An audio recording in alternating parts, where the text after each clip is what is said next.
మనం మామూలుగా physical activity మీద ఇంత స్ట్రెస్ ఉంది కదా సార్. అయితే ఫిజికల్ యాక్టివిటీ ఇప్పుడు సెడెంటరీ జాబ్స్ ఉన్నవాళ్ళు ఇక్కడ నుంచి లేచి అక్కడికి వెళ్తారు, అక్కడ నుంచి లేచి ఇక్కడికి వస్తారు. దానికి ఏమన్నా కొలమానం ఉందా? ఇంత 10,000 అడుగులు అంటారు. 10,000 అడుగులు ఏమన్నా స్టాండర్డ్ ప్రపంచ సూత్రం అంటారా?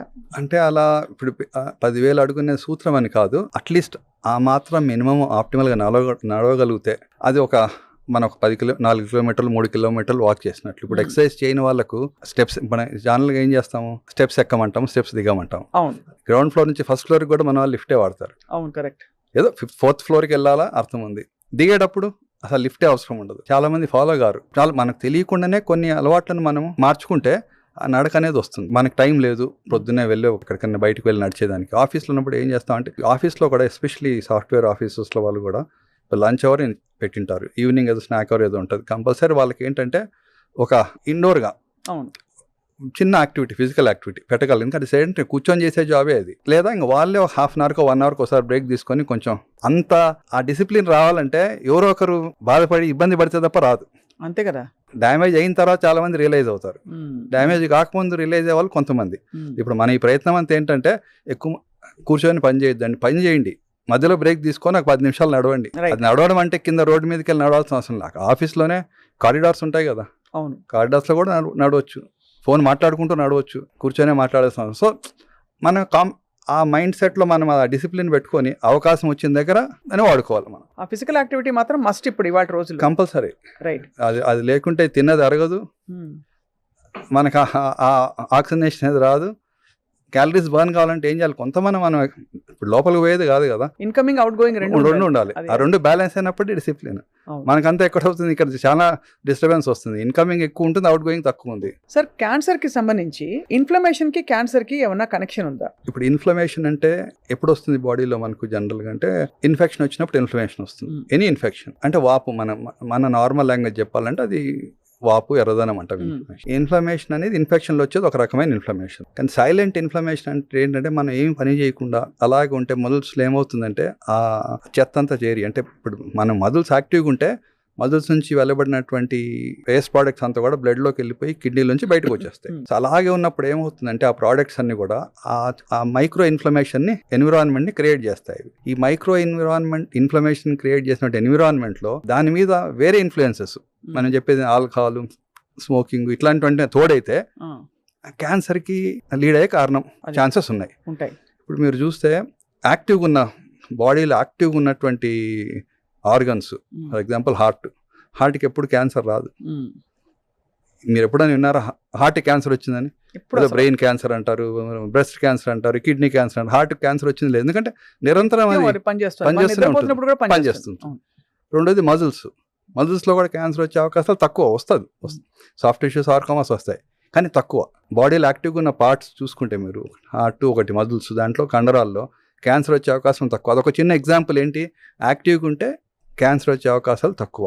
అవును, రావచ్చు, నేను కాదని చెప్పడం లేదు, కానీ బట్ అది ఆ మైక్రో ఇన్ఫ్లమేషన్ ఉన్నటువంటి ఎన్విరాన్మెంట్ని మనం అవాయిడ్ చేయగలగాలి. అంతే కదా. మనం మామూలుగా నొప్పి పెడితేనే డాక్టర్ దగ్గరికి వెళ్తాం. అవును, మామూలుగా డిటెక్ట్ అయితేనే మనం అంటే క్యాన్సర్ స్పెషలిస్ట్ దగ్గరికి వెళ్తాం. అసలు ఇన్ఫ్లమేషన్ ఉందా బాడీలో, నేను బాగున్నానా లేనా అనడానికి ఏం చేయించుకోవాలి, ఏం టెస్ట్? ఇన్ఫ్లమేషన్ అనేది మైక్రో ఇన్ఫ్లమేషన్ మనకు తెలియదు అండి. ఇన్ఫ్లమేషన్ అంటే ఇప్పుడు ఫీవర్ వచ్చినప్పుడు, ఇన్ఫెక్షన్ వచ్చినప్పుడు వచ్చే ఇన్ఫ్లమేషన్ వేరు, అది HSCRP అది దానికి మనం తెలుసు. ఆ ఇన్ఫ్లమేషన్ ఉందా లేదని తెలిసేది మనకు ఎటువంటి టెస్ట్ లేదు. రెండోది క్యాన్సర్లో ఏమవుతుంది, చాలాసార్లు ఏ ఆర్గన్లో కూడా క్యాన్సర్ వచ్చినా పెయిన్ అనేది ఉండదు ఫస్ట్ ఇనిషియల్ స్టేజెస్లో. పెద్ద డిసడ్వాంటేజ్ మనకు క్యాన్సర్లో ఉన్నటువంటి డిసడ్వాంటేజ్ ఇది. నొప్పి వస్తే జనరల్గా రియాక్ట్ అవుతారు. ఇప్పుడు అపెండిసైటిస్ వస్తుంది, వెంటనే గాల్ బ్లాడర్లో పెయిన్ వస్తుంది, వెంటనే పరిగెత్తారు, ఎందుకంటే తట్టుకోలేరు. కిడ్నీ స్టోన్ ఉంటుంది, నొప్పి వస్తుంది, పరిగెత్తారు.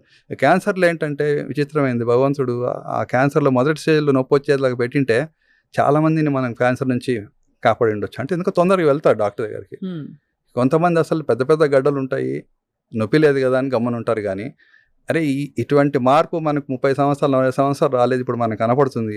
అది గొంతులో కావచ్చు, బ్రెస్ట్లో కావచ్చు, పొట్టలో కావచ్చు అని చాలాసార్లు అడుగుతారు. నొప్పి లేదు కాబట్టి నేను రాలేదు డాక్టర్ గారు అంటారు. నొప్పి లేకపోతే పర్వాలేదు, కానీ మీకు ఇన్ని సంవత్సరాలుగా మీలో ఆ మార్పు లేదు, ఇప్పుడు కనపడుతుంది, పెరుగుతుంది. కనిపిస్తాయి.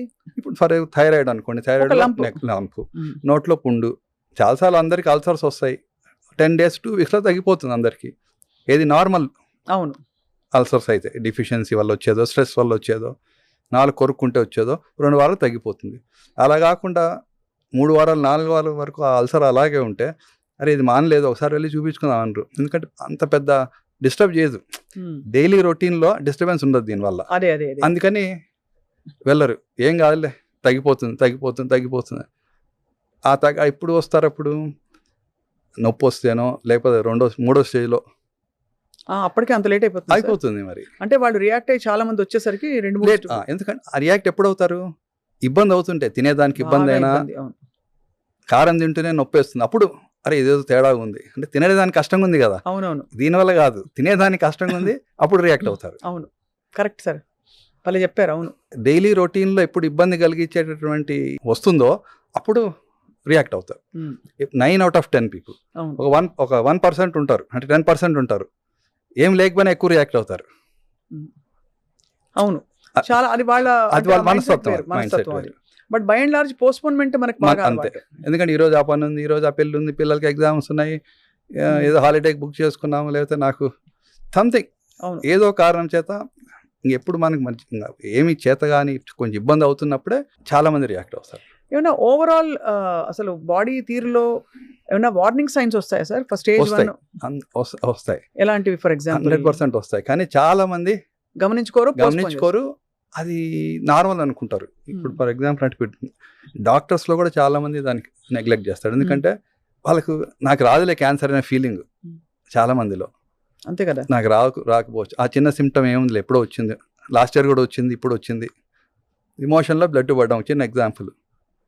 మోషన్లో బ్లడ్ పడడం చాలాసార్లు ఎలా ఉంటుంది, వేడి చేసింది, కామన్ ప్రయాణం చేసి వచ్చాను ఎండలో, లేకపోతే నిన్న అక్కడ వెళ్తే పెళ్లిలో మంచి కారం కొన్న చికెనో మటనో ఏదో కూర తిన్నాను, పొద్దున మోషన్ వచ్చింది. సరే అందరికీ వస్తుంటుంది మోషన్లో, పర్సిస్టెంట్గా వచ్చినప్పుడు ఈరోజు వచ్చింది, జనరల్గా వారం 10 రోజులు రాదు, మళ్ళా తర్వాత మోషన్లో వచ్చింది, అప్పుడన్నా మనకు ఏదో వస్తుంది, వెలగాలి. కానీ మోషన్లో బ్లడ్ పడిందంటే అది మనం అనుకోకూడదు వేడి చేసిందని, డాక్టర్ దగ్గరికి వెళ్ళి చూపించుకోవాలి అంతే. అది క్యాన్సర్ వల్ల వచ్చిన బ్లడ్డా, పైల్స్ వల్ల వచ్చిన బ్లడ్డా, వేడి చేసిన వచ్చిన బ్లడ్డా, ఫిషర్ వల్ల వచ్చిన బ్లడ్డా అనేది డాక్టర్ నిర్ధారణ చేయాలి. మనంతకు మనం అనుకొని ఆ చిన్న ఎఫర్ట్ అనేది ఆ వచ్చినటువంటి వాళ్ళు తీసుకోవాలి. అదే బ్రెస్ట్లో లంప్స్ చాలాసార్లు మేము చూస్తుంటాం, ఇది చాలా రోజులు అయింది కదమ్మా వచ్చి అంటే, ఉంది డాక్టర్ గారు చూసాను నేను 4-5 నెలలు అయింది, ఏం ఇబ్బంది లేదు కదా అని వదిలేశాను నేను. నొప్పి ఉండదు చాలాసార్లు. నేను అనేది ఏంటంటే లేదు, మీకు 40 సంవత్సరాలు 50 సంవత్సరాలుగా లేదు, అది ఇటుపక్క లేదు, ఇప్పుడు వచ్చినప్పుడు నొప్పి లేకపోయినా తేడా వచ్చింది, ఒకసారి వెళ్ళి చూపించుకోవాలి కదా మీరు. కొంతమంది మొహమాట పడతారు, కొంతమంది సిగ్గుపడతారు, పిల్లలు కూడా చెప్పుకోరు, కొంతమంది వాళ్ళు ఇబ్బంది పడతారనో లేకపోతే సిగ్గుతోనో చెప్పుకోరు. ఆఖరికి ఎప్పుడు చెప్తారు, 3rd స్టేజ్లో ఉన్నప్పుడు చాలా మంది అలాగ వస్తారు. సో అప్పుడు వాళ్ళని ఇబ్బంది పెట్టడమే ఎక్కువ, కానీ చెప్పనందువల్ల అందరికి ఇబ్బంది ఎక్కువ అవుతుంది. అర్లీగా ఉన్నప్పుడు ఒక 10 రోజులు ట్రీట్మెంట్తో జరిగిపోతాం సర్జరీతో, లేట్ అయినప్పుడు సర్జరీ కావాలి, కీమో ఇవ్వాలి, రేడియేషన్ ఇవ్వాలి. సో ఆ అవగాహన లేక చాలాసార్లు వాడు ఇప్పుడే అమెరికాకి వెళ్ళాడు, లేకపోతే ఇప్పుడే ఉద్యోగం చేరాడు, వాడిని ఇబ్బంది పెట్టడం అని నేను చెప్పలేదు, కానీ చెప్పనందువల్ల ఇంకా ఎక్కువ ఇబ్బంది అవుతుంది, నష్టం వస్తుంది. అవును.